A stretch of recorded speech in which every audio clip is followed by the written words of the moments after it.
It is a great pleasure to be once again at this key event on the discussion about European matters.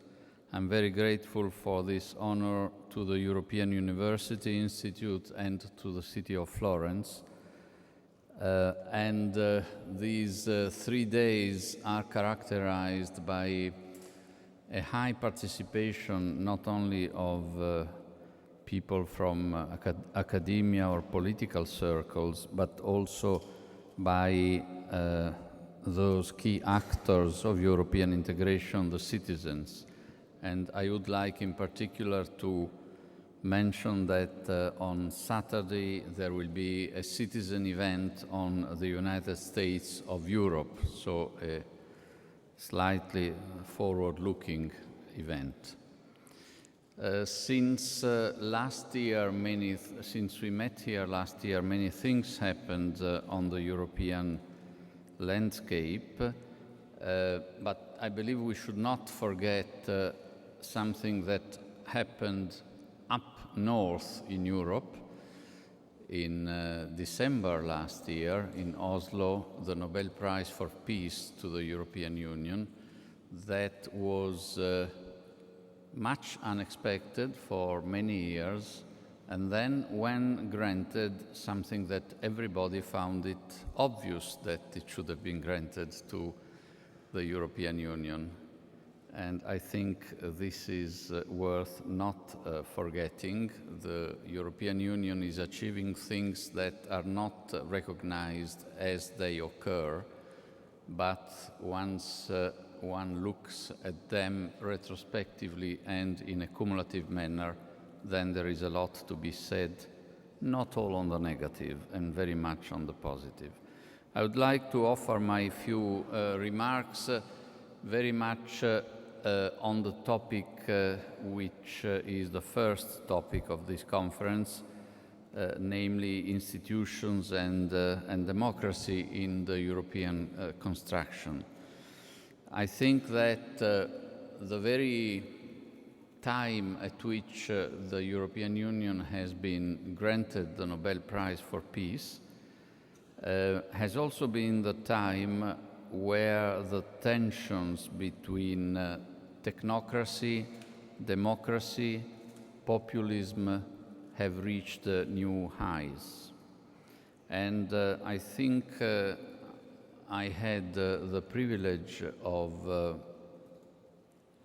working in a laboratory that has seen the manifestation of these tensions evolving very rapidly and very significantly.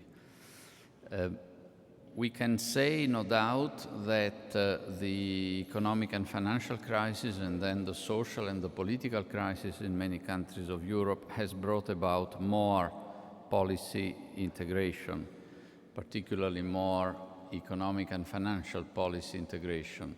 That has pushed integration forward and has at the same time put under strain the legitimacy basis, because we know that in many countries the heaviness of the European constraint has appeared greater than at any time before, and there has been given the impression that domestic governments were not really at the helm because they were there to implement policies decided elsewhere.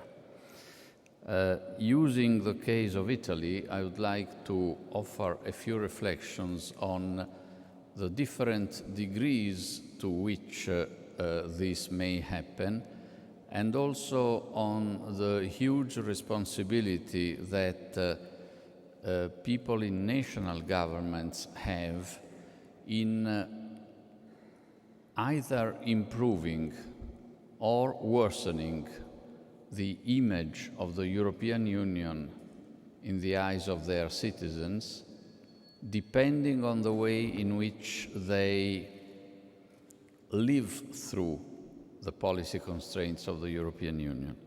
I will make in a totally aseptic and non-political way a few examples. In the summer of 2001, something very, very atypical occurred. Italy was under financial strains, and the European Central Bank, not the European Commission, not the European Council, the European Central Bank sent a letter to the Italian government. I'm speaking here of the period a few months before I took office, but it was widely debated. The ECB sent a letter to the Italian government with a very demanding list of budgetary adjustments and structural reforms to be implemented. The counterpart for that series of commitments would have been, and in fact was, the acquisition of Italian treasury securities by the European Central Bank. That was a very heterodox way of proceeding, one could say, because, but both with respect to the institutional system of the ECB, but also with respect to the democratic system of the European Union. It is not in the mandate of the European Central Bank to give cogent prescriptions to individual member states on specific policies going well outside of the financial area.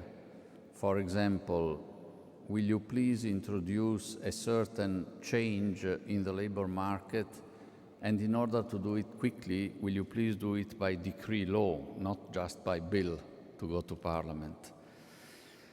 A series of very reasonable commitments, each of which could be applauded from a logical and policy point of view, but slightly at odds with the nature of a European Central Bank.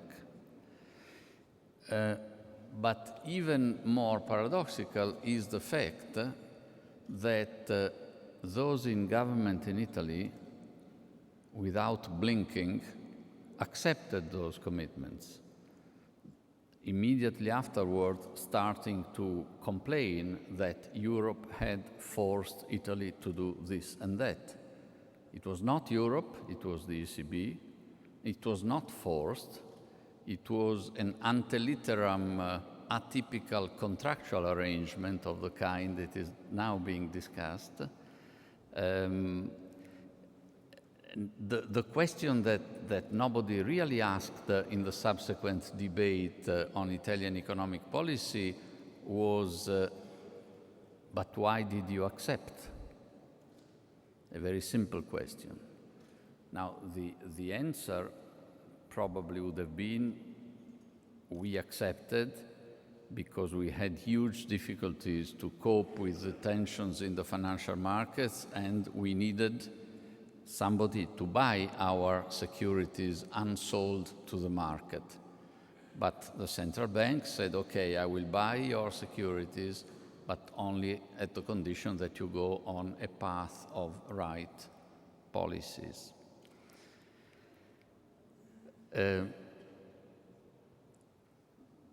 After that came a period with remarkably different policies from those, and in the subsequent government of which I was in charge, and here I beg to draw the attention of Mayor Renzi in particular.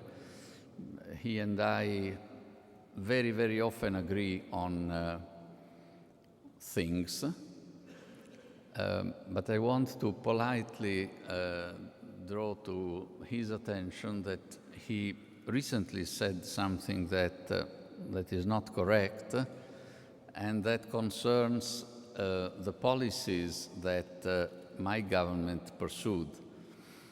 You said, Matteo, and you are totally right, those who govern in Italy should never say that, for example, budget discipline is necessary because Mrs. Merkel likes it. Should always say it is necessary because it is in the interest of future generations of Italians. I subscribe 100% to that statement. But you also said, so one should not do the way Monti does it, because one should say this. Now, I have been saying all the time exactly that, because we are part of the European Union. We have all decided that the European Union should have certain powers, and we take the consequences of those powers, which give some prescriptions or constraints. But if we do not want to make Europe to appear like to the young students in Florence, the institutions who tells us what to do, and above all, tells us what not to do, if we want to avoid that, we need precisely, and I made a point of always saying this, we are doing these things. The European Commission or the ECB may be happy that we do this because it is according to the rules, but we don't do this because they force us to do this. We do this because it is in the interest of future generations of Italians. And so I think we are, once perhaps this misunderstanding is clarified, saying basically exactly the same thing. But the case of Italy is also significant, and I used it to present a reflection to the benefit of my then colleagues, the heads of governments of the European Union, when I last took part in March to the European Council. I gave to them a letter on the Italian case, which is very, very relevant from the point of view of democracy, technocracy, and populism. Italy did over the last 15 months, because the government and the parliament were convinced that this was the good thing to do, many things that had been recommended by the EU, both in terms of budgetary discipline and in terms of structural reforms. We never blamed Brussels for that. We did not ask, like other countries did, to have the target dates postponed to achieve, for example, budgetary balance. We did not ask for a single euro of rescue funds or supports from the European Union. What a pity if the Nordic countries are inherently convinced that Italy is a debtor country, whatever may happen, and one has to patiently explain to them that Italy is not a debtor country. So we did all the things that I believe are in line with good European citizenship of a member state. And we started to achieve good results for that, certainly in the financial area, much, much more slowly. That will come, but much remains to be done in the area of economic growth. But what has been the political result of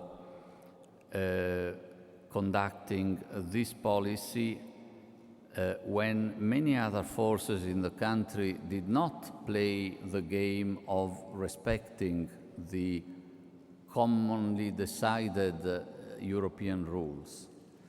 Many forces in the country played bitterly against Europe imposing these policies of restrictions or painful structural reforms, and the outcome was that I think 60% or so of the popular votes in the February elections went to parties or segment of parties which were clearly anti-European or pro-European, but with a number of conditions attached that it would be hardly achievable to have a Europe that would meet with their blessing.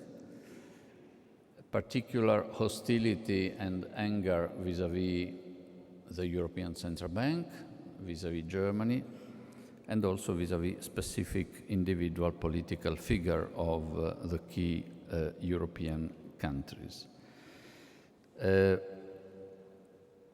What should one draw from this concrete case of a country doing probably more than any other country did in recent times to be in order with Europe, and which creates such a deeply rooted antagonism vis-à-vis Europe in the public opinion? Should one recommend that Europe should give up in terms of policies implying budgetary discipline and structural reforms? Many people believe yes. I do not believe this is the case. But I believe in two important changes that are needed. One, by now this is a commonly accepted point. It was much less so when Minister Moavero and I and Minister Grilli discussed these matters in Europe 1.5 years ago. We need policies for growth at the European Union level comparable in strength and effectiveness to the policies for budgetary discipline and structural reforms. And this has been gradually introduced, including the idea that the next June, not the next, which will be in May, but the June European Council should be devoted largely to policies against youth unemployment. But also there is a second huge problem, that is how to cope with the rather long time lag intervening between the moment in which the policies recommended by Europe are put in place and the moment when positive results are shown of those policies. Italy suffered in particular of this very slow reaction, in particular when in late 2011 and early 2012 we introduced, and I have now finished, we introduced massive austerity measures, and nevertheless the interest rates took a very long time to come down, the interest rates and the spreads, so as to undermine the confidence in the country that those applied were the right policies. And this is the reason why at the European Council we conducted a far-reaching pedagogical action and political pressure with the alliance of President Hollande when he came into office, to have the heads of states and governments agree that the stabilization of interest rates up to a certain degree on the sovereign bond markets was a matter of common interest for the EU, which provided the political cover for the ECB and President Draghi to then conceive and then implement the actions which have very much reduced the tensions in the financial markets. My very last comment is now the name of the game seems to be in the next months and years, the contractual arrangements, the new modality of conditionality between the European Union and individual member states. how to reconcile that with democracy. Probably it will be easier because the two contracting parties will be the European Union from one side and a national government from the other side. So the role of the European Parliament on one side and of the national parliament on the other side as basis for legitimacy will be clearer. And this situation of contractual arrangements, and I insist very much, and I have insisted very much at the table of the European countries, Council, that it would be absurd now to invent contractual arrangements just to put additional pressure with a fifth or sixth or seventh instrument on budget discipline. That would become monomaniac and obsessive and detrimental. Let the contractual arrangements be used to finally persuade countries to do the badly needed structural reforms from which growth can be generated. And this, it is my guess, will imply in more and more countries, as a domestic political implication, some sort of grand coalition, not as a rule, but as a more frequent exception relative to the past. Why? Because structural reforms need a strong policy pressure on groups, on organized groups and lobbies. It is very difficult then in a competitive game without some sort of cartel among the politicians, the resistances of the lobbies can be overcome. The reverse is more likely to occur. So common efforts such as a grand or grandish coalition may be necessary to implement the contractual arrangements and may also be more feasible. Why? Because we have seen also now in Italy, relative to the pre-electoral period, that the respect for the European indications and policies quite naturally erodes the position of the extreme wings.